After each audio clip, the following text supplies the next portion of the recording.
Notícia urgente agora, uma bomba acaba de ser confirmada neste exato minuto. Alexandre de Moraes tenta se livrar da Magnitsky e algo inesperado e grave acontece agora. Alan dos Santos abriu o bico e revelou aqui informações urgentes em primeira mão. Preste atenção aqui nesta matéria, deixe o seu like e vamos prosseguir aqui com o nosso vídeo. Olha só. Os irmãos Batista, né, o Joesley e o Wesley Batista, da JBS, campeões nacionais, que tanto dinheiro receberam já do BNDES, assim, colados com o Lula, apesar dessa ligação com o PT de muitos anos já, eles foram os maiores doadores da campanha do Donald Trump. Eles doaram, se não me engano, 5 milhões de dólares à campanha do Donald Trump, né? E eles assumiram, tá todo mundo falando sobre isso, então tem fontes confiáveis, tem muito boato também, então a gente aqui vai fazer um resumo disso tudo. Eles assumiram um papel de intermediação, de intermediadores entre o Donald Trump e o Nicolás Maduro, e entre o Donald Trump e o Lula. Lembram que a gente falou aqui no Conversa Timeline, disse no início do programa, que num domingo, sem ser o outro, retrasado, dia 23 de novembro, um avião da JBS ficou pousado ali um dia inteiro praticamente, pousou às 5 da manhã de um dia, saiu no outro dia acho que 7 e pouco da manhã, ficou ali, era o Joesley, tá? O Joesley Batista foi a Caracas, né, com autorização do Donald Trump, para negociar uma retirada pacífica do Nicolás Maduro, para que ele deixasse a Venezuela, né, que a Venezuela pudesse ter uma transição democrática para um novo governo e aquele regime ditatorial ali terminasse com o Nicolás Maduro no exílio. Então, isso foi tentado lá pelo Joesley Batista, em meio à maior escalada militar, a maior pressão militar já exercida nas últimas décadas pelos Estados Unidos contra a Venezuela. Aparentemente, até agora, isso não deu resultado. A gente continua vendo o Nicolás Maduro lá, né, na Venezuela, em Caracas, aparentemente sem ter nenhuma indicação de que ele realmente aceite deixar o poder. A outra questão é que há a informação de que os dois, tanto o Wesley quanto o Joesley Batista, estiveram por 2 vezes na Casa Branca, em Washington, na semana passada, né, conversando, não sei se diretamente com o Trump, aí eu não sei dizer, ou com representantes do governo americano, para também fazer uma intermediação entre o Donald Trump e o Lula. E aí, gente, desculpa, não tenho como confirmar essas informações. São informações que circulam internamente na Casa Branca, e aí chega alguns jornalistas, e chega outros jornalistas e circulam, mas teoricamente, aparentemente, foram apresentadas algumas condições para que o Donald Trump desse uma aliviada sobre o Brasil, em termos de tarifas, muitas praticamente dos produtos agrícolas já caíram, né? Quase todas, e também para produtos industriais. Isso estaria na mesa. E aí a gente fica em dúvida em relação às sanções da Magnitsky. Inclusive, naquela última entrevista que a gente mostrou aqui do Donald Trump, ele fala, eu conversei com o Lula depois do telefonema dos dois, que também já seria algo intermediado pelos irmãos Batista. Pois eu conversei com ele porque nós sancionamos, né, algumas autoridades do país, então falou disso. E o que teria sido colocado como condição para que os Estados Unidos dessem uma aliviada em relação ao Brasil e às autoridades sancionadas, não só o Alexandre de Moraes e a família dele, mas talvez todos os que perderam o visto americano. Então, exploração pelos Estados Unidos das terras raras brasileiras, né? O Brasil tem hoje a segunda maior, né? A segunda maior reserva de minerais raros, né? De terras raras. Exigência de que o Lula não sobretaxasse nem censurasse as big techs. A exigência de que o Lula, né, aceite a ajuda americana no combate às facções criminosas. A exigência de que o Lula, que o governo brasileiro, se afaste da China, não se aproxime mais da China. E aí uma condição que envolve a relação do Brasil com a Venezuela. A gente sabe que o Lula e o Nicolás Maduro, a gente não pôde falar sobre isso na eleição de 2022, mas eles são unha e carne, eles são amigos, né? Não à toa, o Lula, com 6 meses de governo, nesse terceiro mandato, recebeu o Nicolás Maduro em Brasília com tapete vermelho, com honras de chefe de Estado. Então seria a solicitação para que o Lula também entrasse nessa negociação para convencer o Nicolás Maduro a deixar o poder. E se não fizesse isso, se isso não fosse conseguido, que o Brasil se mantivesse neutro, não interferisse numa ação militar americana contra a Venezuela. Então essas são as informações que circulam, são conjecturas, são boatos, a gente não sabe, mas é uma onda de conversas e troca de informações e tentativas de obter realmente a confirmação disso tudo, que está aqui nos deixando bem preocupados, né, Alan? Eu espero sinceramente que não haja recuo, pelo menos eu repito, sobre as tarifas, eu desde o início falei que não era uma boa, mas as sanções da Magnitsky, se elas forem retiradas, aí, de novo, talvez a gente dê uma desanimada, mas ninguém aqui vai se entregar. Não digo nem desanimar, não. Eu acho que o cenário, ele não é um cenário onde a gente possa ter ainda uma avaliação de ânimo ou desânimo. Eu vejo uma operação psicológica em andamento, para mim é evidente, porque se eu desenhar os dois cenários, todos eles dependem de Maduro sair da Venezuela. Todos eles dependem do Lula virar as costas para a China.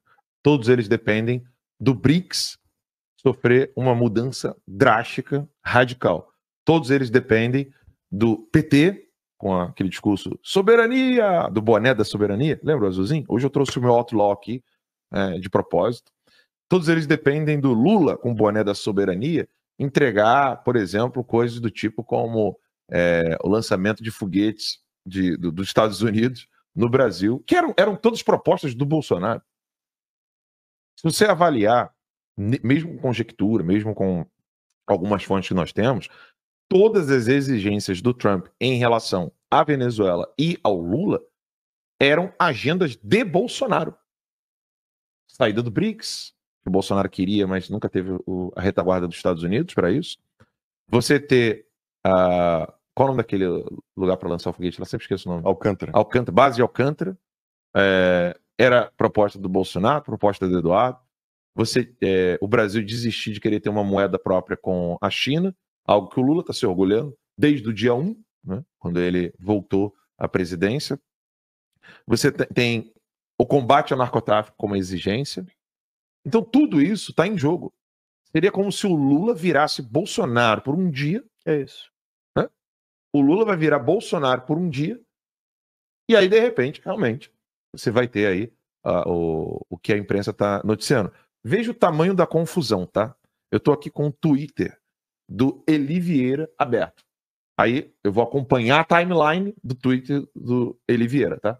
Olha o tamanho da confusão que está na cabeça do pessoal hoje no Brasil. 1 hora atrás, Twitter do Eli Vieira. Torço para o Cláudio Dantas está errado. E o Cláudio Dantas também pinta uma queda da Magnitsky, né? Mas ele tem uma mania de estar certo. Aí ele está falando do texto que está no Cláudio Dantas, Joesley, Maduro e o fim da Magnitsky, onde o Cláudio Dantas narra que as eleições de midterm aqui nos Estados Unidos estariam como o ponto, o centro gravitacional. Com a cabeça do Trump. Que o centro gravitacional, para o pessoal entender o que é centro gravitacional, né? O Max estava outro dia até me dando umas aulinhas de física, né? Homem não consegue descer escada com o corpo assim. A mulher consegue. Onde é o centro gravitacional do homem, Max? Explica aí. Peito. É no peito. E o da mulher? É no quadril. É no quadril. Então a mulher, ela consegue. Já viu essa trend na internet? Que a mulher consegue botar a cabeça lá embaixo, perto de por exemplo, de uma parede, o homem não. Então centro gravitacional é isso. Se você perde centro gravitacional, você cai. Então o centro gravitacional no texto do Cláudio Dantas, para o Trump, é a eleição de midterm com o preço da carne que não pode ficar alto. Eu acho um argumento muito, muito fraco para você poder ter o Trump recuando por causa de preço de carne. Mas, tá aqui o texto do Cláudio Dantas. Eu posso estar equivocado, a minha opinião pode estar errada, mas esse é o centro gravitacional do texto do Cláudio Dantas. Ou seja, o Trump estaria gastando 8 milhões de dólares só com a existência do Gerald Ford na Venezuela. E aí o Trump falei, foi mal, gastei muito dinheiro com militares ali perto da Venezuela, o preço da carne está alto, desisti. Eu não consigo ver o Donald Trump que eu conheço tomando esse tipo de postura. Esse é o argumento do Cláudio Dantas no texto dele, de acordo com o zum que tá rolando no Twitter. Agora, a confusão se dá aqui. Você vai pegando a timeline dos tweets menos recentes para os mais recentes do Eli Vieira, você sobe 1, 2, e o terceiro tweet depois desse, ou seja, o cara postou um tweet há 1 hora atrás, postou um outro tweet, aí o outro tweet que ele posta é esse aqui. Encarta Trump. Carvajal diz que a Smartmatic é, abre aspas, ferramenta de manipulação eleitoral, fecha aspas. Não bate. Em 3 tweets, o cara diz que o Brasil vai entrar no apocalipse. Deu. Tem que falar palavrão. Acabou. Joguem as toalhas. O mundo acabou. 3 tweets depois, ele fala que o Carvajal enviou uma carta ao Trump. Onde está o Carvajal? Preso nos Estados Unidos. Preso manda carta? Mas o documento foi obtido pelo site. Deixa eu voltar aqui no tweet da Oliveira. O texto foi divulgado pelo site americano. Cadê? Ele botou o link do. Ele deve ter parceria com o Cláudio Dantas, né, Oliveira? Mas o texto foi divulgado por um jornal do Texas. Esqueci o nome agora. O pessoal do chat deve estar lembrando aí qual que é. Você vê que as duas visões, elas não estão baseadas em fatos. No sentido de que nós temos especulações que fundamentam outras especulações, que fundamentam outras especulações. É importante o pessoal entender o seguinte: concordar e discordar de algo é estado psicológico, é expressão de sentimento. Existe como você concordar se isso aqui é caneca ou Ferrari? Não existe concordância e discordância sobre o ser das coisas. Então isso aqui é caneca, não é Ferrari. Você não tem como concordar ou discordar disso, desse fato, de que se isso aqui é uma caneca ou uma Ferrari. O que acontece é, uma vez que eu entendi que isso aqui é uma caneca, aí sim você pode ter a opinião se ela é uma caneca boa ou se ela é uma caneca ruim, se ela é uma caneca bonita ou se ela é uma caneca feia. Mas há de se aceitar o juízo do fato. O pessoal usa muito juízo de valor, sabe aquela... Virou quase clichê no Brasil. Isso é juízo de valor, isso é juízo de valor. Então vamos esclarecer aqui uma coisa. O que é juízo de fato e juízo de valor? Juízo de fato não tem opinião. Juízo de valor tem opinião. Então a opinião, ela vive no ambiente do juízo de valor, não do juízo de fato. Fatos não são passíveis de opiniões. Bolsonaro está preso ou está liberto? Preso. Isso é juízo de fato. Né?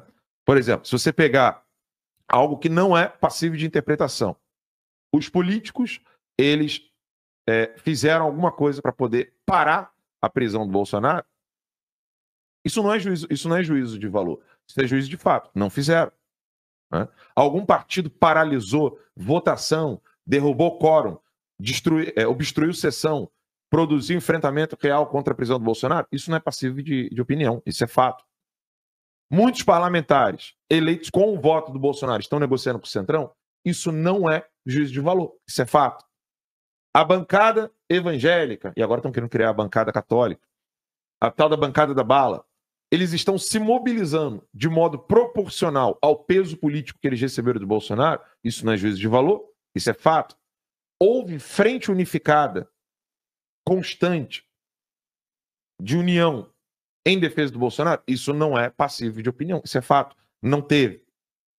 Muitos deputados estão evitando mencionar o fato do Bolsonaro estar preso por uma questão inconstitucional, ou seja, ele não está preso, ele está sequestrado. Isso não é opinião, isso é fato. Aí que entra o problema. O meu medo não é a negociação de Joesley Batista, que certamente pousou em Caracas com autorização do governo americano. A minha preocupação não é o que o Lula está prometendo para o Trump. A minha preocupação é o que a direita está fazendo em relação a Eduardo Bolsonaro e Paulo Figueiredo. Esses dois estão heroicamente mostrando ao governo americano que há um perigo enorme no Brasil, onde esse perigo em torno do Brasil seria um perigo para os Estados Unidos. Em que sentido? Eduardo e Paulo Figueiredo apresentaram ao governo americano, e aqui eu não estou expondo nenhuma conversa que eu tive com eles, porque eu nem sequer tenho esse tipo de relacionamento e conversa com o Paulo. Então eu estou aqui trabalhando aquilo que foi noticiado. Então, o que Eduardo Bolsonaro e Paulo Figueiredo mostraram ao governo americano? Manifestações de 7 de setembro, aquela multidão enorme, o apoio que o Bolsonaro tem do povo, o amor que o povo tem por Jair Messias Bolsonaro, e disseram para ele, olha, a prisão vai fazer com que as coisas fiquem muito difíceis para o Bolsonaro, para os apoiadores de Bolsonaro, e aí nós teremos Lula uma vez, 2 vezes, 3 vezes, 4 vezes, porque o PT é um partido que quando chega para acabar com tudo. E isso vai ser ruim para os Estados Unidos, não apenas para o Brasil. Porque o Brasil tem reservas de terras raras que nem sequer ainda foi calculado. O Brasil, por exemplo, não sei se em casa você sabe disso, o Brasil não sabe quanto urânio tem. Sabia disso? Tem um ótimo artigo do Bruno Musa na revista Timeline, para quem é assinante, sobre terras raras, né? Fazendo uma comparação sobre o que o Brasil tem, outros países têm, quantos outros países já estão explorando, quanto que o Brasil explorou já, que é nada praticamente. É bem interessante o artigo. O Brasil não sabe o que tem. Nunca mediu. O negócio é tão grande que o Brasil nunca fez uma medição do que tem de terras raras. E aí, o que o Paulo Figueiredo e o Eduardo Bolsonaro certamente devem estar apresentando para o governo americano. Vocês querem isso na mão da China ou vocês querem isso dentro do mercado global justo, honesto, onde todo mundo sabe o que está sendo comprado, como está sendo utilizado, se isso aqui vai ser utilizado para bomba nuclear, se isso aqui vai ser utilizado para satélite para destruir os Estados Unidos ou não. Vocês querem isso com empresas americanas, europeias e até mesmo empresas brasileiras que têm uma boa compliance, ou vocês querem isso na mão de criminosos? Então, eu não tenho dúvida que Eduardo Bolsonaro e Paulo Figueiredo estão apresentando para o governo americano o seguinte, olha, o Brasil na mão da China é um problema dos Estados Unidos. É um problema para os Estados Unidos, melhor dizendo. É perigoso. Isso sem contar problemas migratórios. Uma coisa é a Venezuela caindo e um bando de venezuelanos tentando sobreviver e saindo da Venezuela. Outra coisa é o Brasil. E comparar Brasil com Venezuela seria o mesmo que comparar um continente com um país. Ainda tem coisas ainda mais graves. Eles estão atacando empresas americanas. O X, né? O Alexandre de Moraes já provou isso. Ele mesmo quis ir atrás do Elon Musk, não só no X, também na Starlink, inclusive congelando os bens de uma empresa para afetar outra, o que é crime em qualquer lugar do planeta. Então você tem uma série de fatores apresentados por Eduardo Bolsonaro e Paulo Figueiredo, apresentados ao governo Trump, mostrando o quê? Olha, está na hora de agir. Eles são criminosos, eles não respeitam as empresas consideradas como Big Techs, ou seja, eles não respeitam a liberdade das empresas americanas para cumprir as leis americanas. Porque é necessário explicar para vocês o seguinte, vou desenhar aqui, já que eu não tenho gráfico, a nossa empresa é pequena, a gente não tem uma equipe de gráficos, explicar para vocês. Aqui está a empresa americana. Vamos botar aqui, Facebook, Instagram, que é a Meta. Quando ela atua no Brasil, ela tem um outro CNPJ, ela tem um CNPJ brasileiro. Mas a empresa americana, mesmo com representação no Brasil, essa empresa aqui brasileira, ela não pode desrespeitar leis americanas. Ela não pode descumprir a Constituição americana. Como, por exemplo, enviar dados dos usuários para governos estrangeiros. Ela não pode. Ela não pode fazer isso. Se ela fizer, ela vai estar violando leis americanas. E como a empresa brasileira e a empresa americana estão unidas, isso não pode acontecer. Isso aconteceu o tempo todo.